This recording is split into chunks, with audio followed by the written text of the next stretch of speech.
Mrs. M. Priyadarshini, ME MBA, is doing PhD, is currently working as teaching fellow in the Department of IST, Anna University, Chennai. She completed a Master's in Software Engineering from Anna University. She has about 10 years of experience in handling courses for UG and PG. She was serving as Technical Evangelist for corporate over 4 years in Java Enterprise Technologies, Software Engineering, Databases, OOAD, and Design Patterns. She is proficient in handling IT projects as well into concept development for enterprises. She is doing a research in the area of web services security. Her other areas of interest include software engineering, OOAD, databases, enterprise technologies, and service-oriented architecture. She holds many journal publications and conference proceedings in her research area.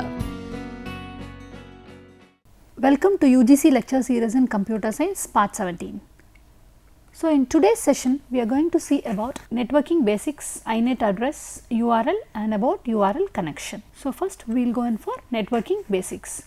A server is anything that has some resources that can be shared. So, compute servers which provides computing power, print servers which manage a collection of printers, disk servers which provide network disk space, web servers which store web pages. So, with respect to network terminology, a server is nothing but a collection of resources. So, collection of resources, the resource may be, it may be a small program which is computed. So, I can download this program and I can use it somewhere, or it may be a file, it may be a data. So, here we have seen compute servers, print servers, disk servers and web servers. So, among all these servers, web server is what most used today. So, in case of web servers hold a set of resources which could be fetched across the clients or browsers that is available in your internet. So, here in this case we have a specific request and response in form of HTTP. So, HTTP request and HTTP response. Whereas, in other case of networks, so normally the data is being transferred. So, we state that as a message. So, a message or a data is transferred between two systems. So, system here is stated as a client as well as the server. So, a server is nothing but a component which is going to serve you with some resources. The resource may be a computing resource, it may be a data, printer can also be attached to a server. So, here a client is simply any other entity that wants to gain access to a particular server. The interaction between client and server is just like the interaction between a lamp and an electrical socket. So, a client here is going to be the system which is going to access some resources that is available in your server system. So, whenever I have a file, whenever I need to execute a small program in the server, so the client needs to place a request to the server and the server is going to respond to the request. So, that the response may be in form of serving a file, or the response may be computing a piece of work or a piece of software. So, a piece of logic, it may be a piece of software execution, it may be a piece of logic, it may be a file, it may be a server side code or server side program. So, here what in our client server communication program we are considering is, we are having a small program which is going to make a request to the server.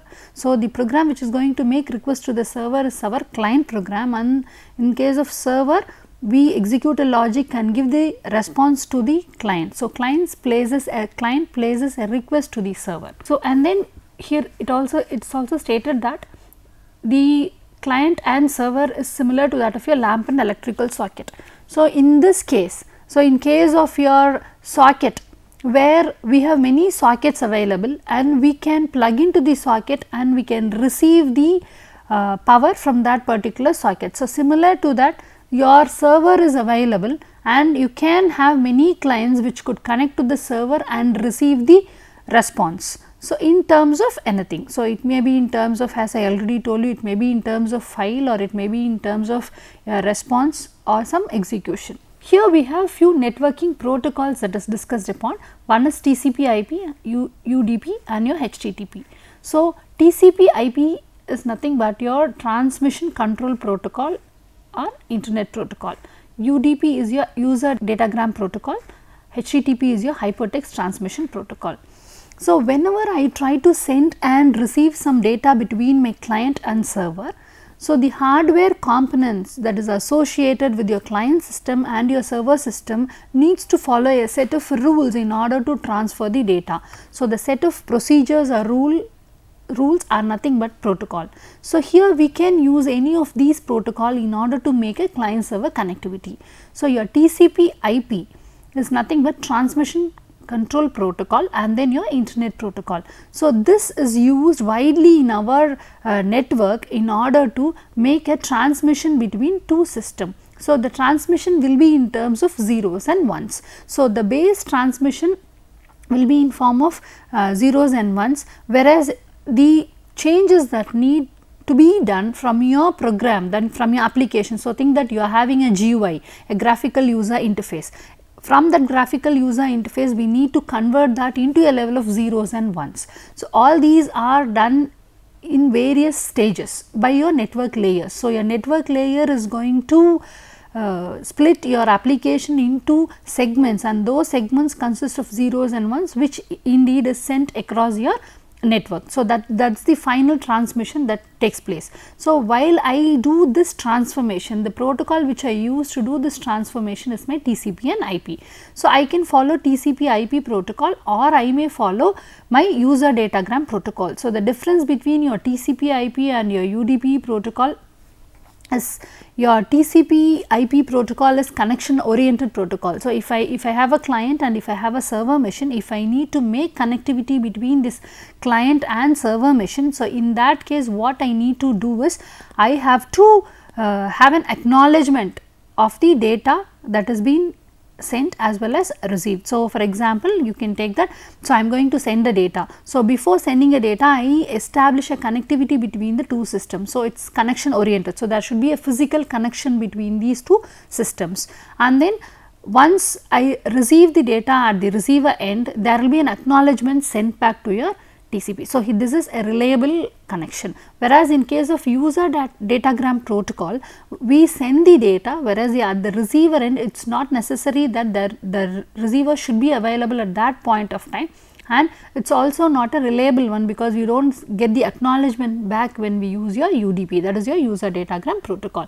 So, your HTTP is your hypertext transfer protocol, which is used in order to send and receive the requests in your web server, as I already told you. So, here in Java we have a package java.net, where we have a set of classes which are used basically in order to make a network connectivity.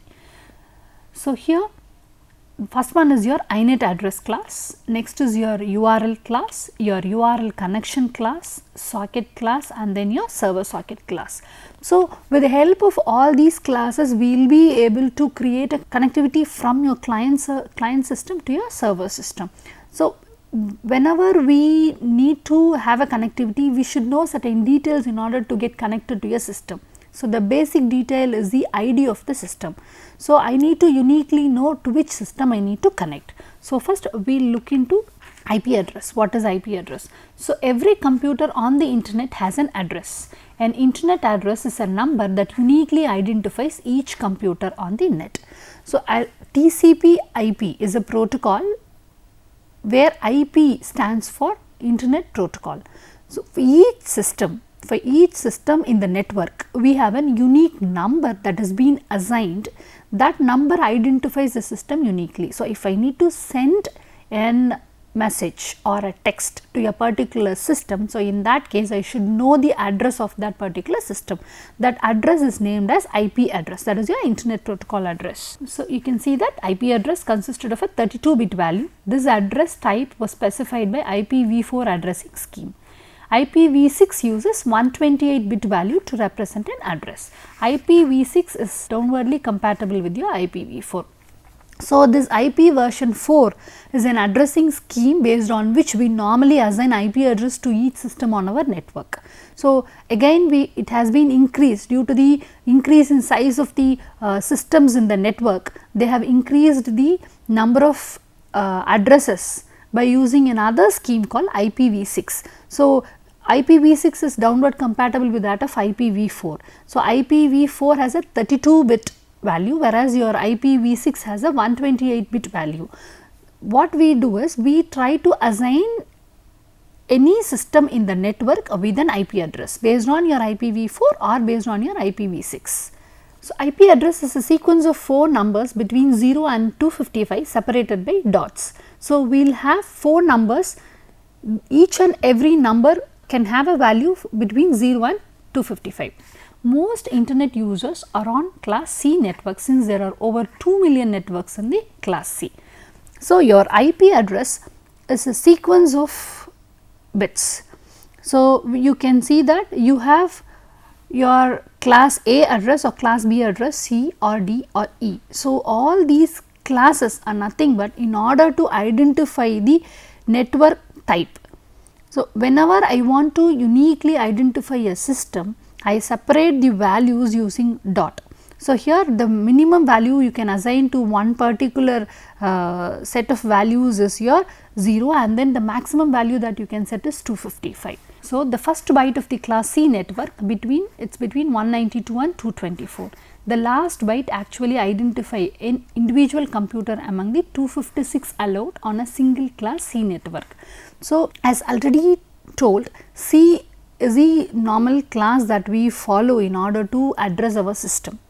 So, for this C class, your minimum value is 192 and your maximum value is 244. So, whenever you see an IP address of a system to be 192 till 224, so then it means that you are using a C class type of network. So, in that case, your first among the 4 sequence of numbers, first number or first byte represents your class of the network, whereas your last byte represents that the unique number of that particular system in that particular class of your network.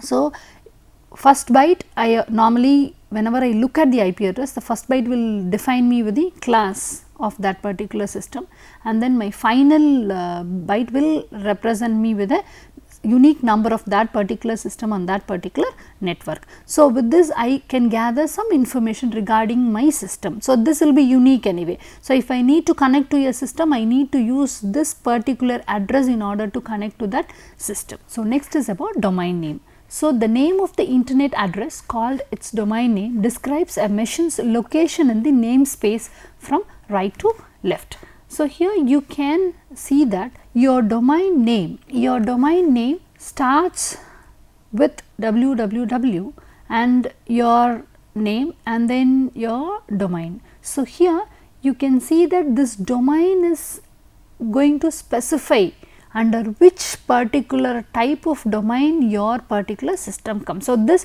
whenever I have an IP address, the IP address will be having a particular domain name also. So, your IP address will be mapped with the domain name.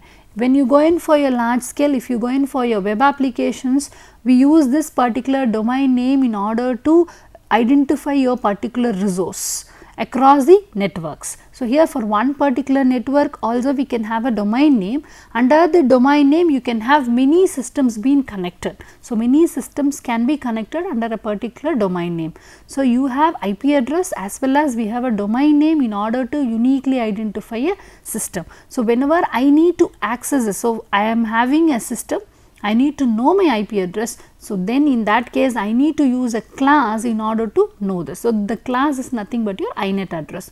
So, INET address class is the class which is going to help you out in finding the IP address of your system and then your domain name of the system. You can see that this is your java.net package, and then in your java.net package we have INET address, URL and URL connection. So, we are going to discuss about all these three. This INET address is the class which is going to help you in identifying the particular IP address of the system as well as to know certain details about your domain name. Now, we will have a short break and then we will continue the session of understanding about your URL, URL connection, your INET address and so on.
So, welcome back after the break. So, now we will have a look on what is INET address class, URL and URL connect. So, INET address class is used to encapsulate both the numerical IP address and the domain name for that particular address.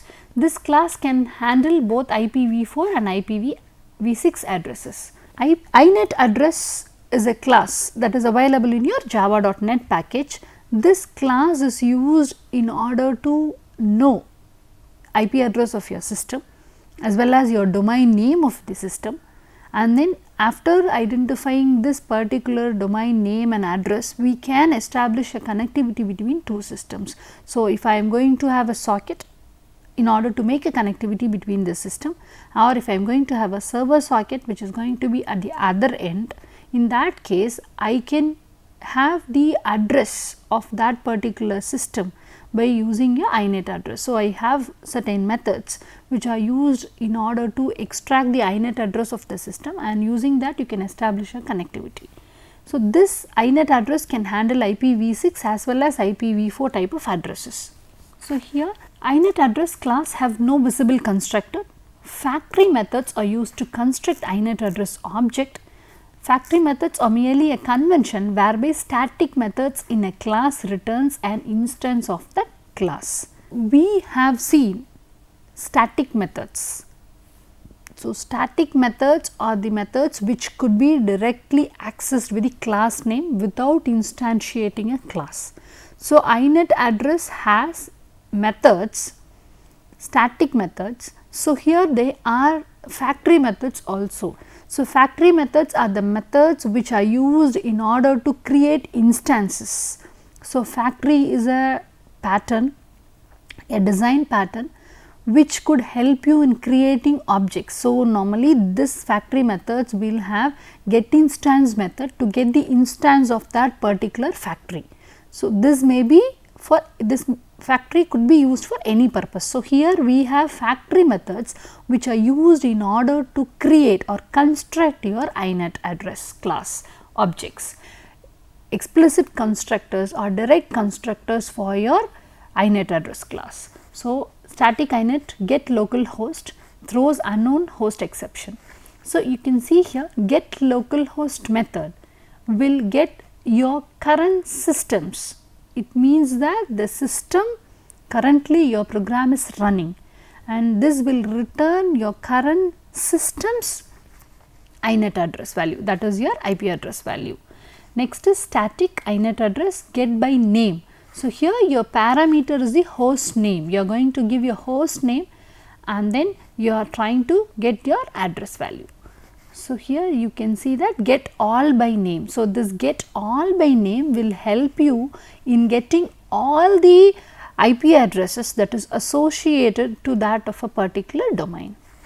All these methods, factory methods raises an exception called unknown host exception. Unknown host exception is raised when we are trying to access some information from that of your host. So, from your host you are trying to access some information, and if you are trying to get an information on an unknown host, so you are not able to resolve that particular host, this particular exception is raised. So here we have a sample program which is going to access the INET address. So you can see that we have an import statement which imports all the classes that is available in the net package. And here we have used throws unknown host exception. So you know that if I have used throws keyword and the exception in my method declaration, method definition, in that case what happens, I need not explicitly do my exception handling mechanism. So it is done implicitly. So your JRE will do the exception handling mechanism for you. So here INET address is equal to INET address dot get localhost. So I am getting the address of your current system and then I am printing it. Then I am using a name, that is my domain name, and then I am trying to access the address. The next option what I do is I give a domain name and then I try to get all the IP addresses that is assigned to that of particular domain name. So you can see here we have an array here. This array will be stored with all the IP addresses of that particular, that is associated with that particular domain.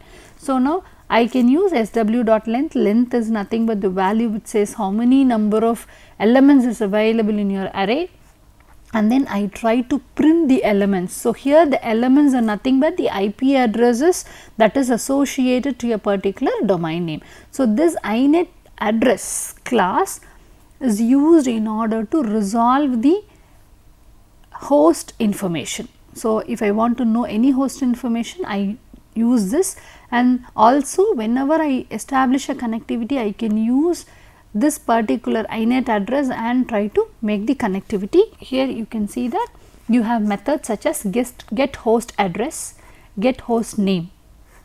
So whereas the previous factory methods what we have seen will return an INET address as the result. So I am trying to identify the address, resolve the address of that particular host. So here whereas these are all the methods that is available, these are non-static methods that are available in your INET address class. So you can see that this returns, get host address returns a string that represents the host address associated with the INET address object. So you can notice that this returns a string. So this is not an INET, this is not going to return an INET address, this is going to return a string. This string is nothing but your host address which is associated with the object, INET address object. Next I will try to resolve the host name, that is my domain name, returns a string that represents the host name associated with the INET address objects. So once I receive the INET address object as a result of all my factory methods, so from that I will use all these methods and I will try to know all the information. So whatever the methods I use which is going to give me information regarding the INET address, that INET address object which I have received is again used with all these methods in order to get the various information regarding that particular address object. So I have is multicast address returns true if this internet address is a multicast address, and then returns a string that lists the host name and the IP address for the convenience. So here you have, whenever you make an connectivity, you can also have a multicast address. So multicast address, whenever I send information through this multicast address, it is capable of casting to many systems.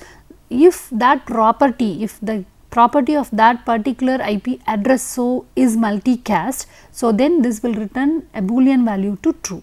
It means that whenever I identify an IP address to be a multicast IP address, so through that particular IP address I can send information to multiple system. If at all I will not be able to send it to multiple, so it will be unicast. I can send and receive only for one particular system that is associated with that particular IP address. So there are a set of IP addresses which are in standard fixed to be multicast addresses. So URL, Uniform Resource Locator, provides a reasonably intelligible form to uniquely identify or address the information on the internet. So whatever the resources that we are going to upload on the internet to be referred will be given with a URL. So URL is going to have the domain name of that particular system on which the resource is available, as well as the protocol information. Along with the protocol information, your domain name and then the particular resource name, together we name it as a URL, Uniform Resource Locator. So, here you can see that you have http:// your domain name. So, www.hotmail.com, this gives you a domain name which could be again resolved into IP address and the port number.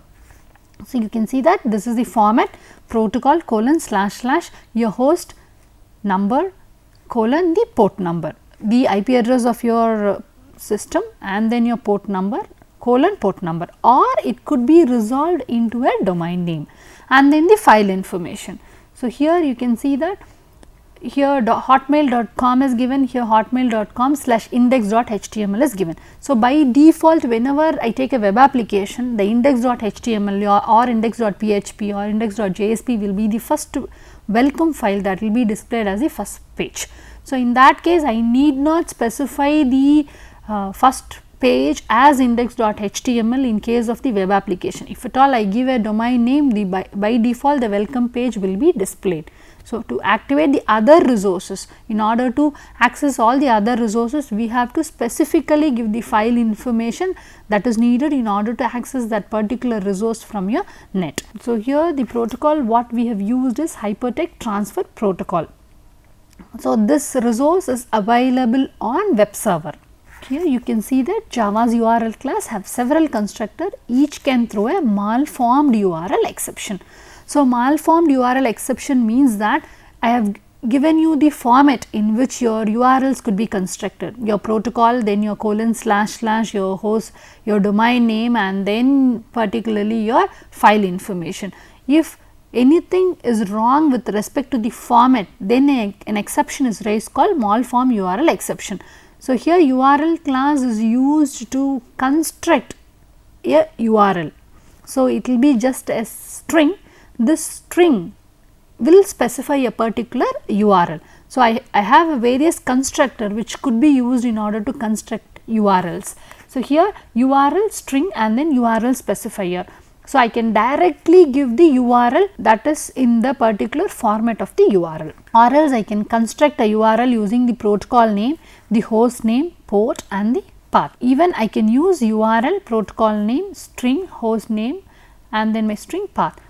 This information, so here your host name and then if you want you can also have an URL which specifies the port number also. So, in this cases statically we are trying to create a URL.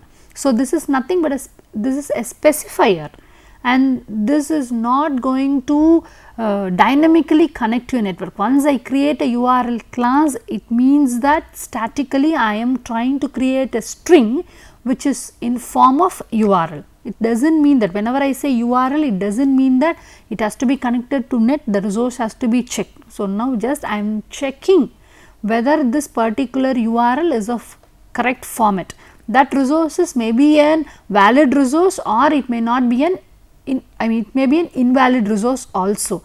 So, in that case if it is invalid resource, whenever I try to connect to the internet then try to access that particular page, then only I will be able to identify whether it is a valid or invalid resource. Here by constructing URL, it does not mean that this URL is a valid URL with some contents. It may be just an URL in a proper format. So, you can see that using this particular method, using this particular URL method. So, here I have an URL object. So, this URL object is an already created URL object and then I can give an other URL specifier which could be assigned for this particular URL object. So, using an existing URL as a reference context, then I can create a new URL from that context. So, you can see that I have constructed an URL object by the constructors that I have already told you. We have seen 3 types of constructors. So, these 3 types of constructor could be used and a URL could be created, and after creating the URL for that particular URL object, I am trying to create an other specifier. So, in that case I need to use this type of constructor. This constructor is going to have an URL object and then it is going to have a URL specifier, that is your new specifier that you are trying to assign to the URL object. URL connection object is there. So, before moving to URL connection object, we should know that URL is static. We are not going to connect to the internet or check for the validness of your particular URL. So, it is going to check only for the format, whereas your URL connection is a class which will help you in trying to make a connectivity with that of a particular resource that is specified by an URL. So, I can create a URL by giving an URL specifier which is in an proper format of an URL, and then I can make a connectivity with that of that particular URL specifier. The method which we use is open connection. So, here URL dot open connection. So, this URL is nothing but an object of the URL which may be a valid URL or invalid URL. If I am trying to make this connectivity, if it is an invalid URL, I will not be able to fetch the contents from that particular page. So, you can see here you can create your URL connection object from it using its open connection method. So, URL and then URL open connection. So, as a summary, in today's session we had look on your network basics, your INET address and URL. So, and also we have seen what is difference between your URL and URL connection. So, in your next session we will be continuing with what is a URL connection, and then we will also have information about the TCP sockets and your UDP sockets and so on. From this session we will be able to answer the questions such as TCP versus UDP, what is an IP address, what is the domain name, what is the use of INET address, and difference between your URL and your URL connection. So, in your forthcoming session we will continue with all the other classes that is available in your NET package. Thank you.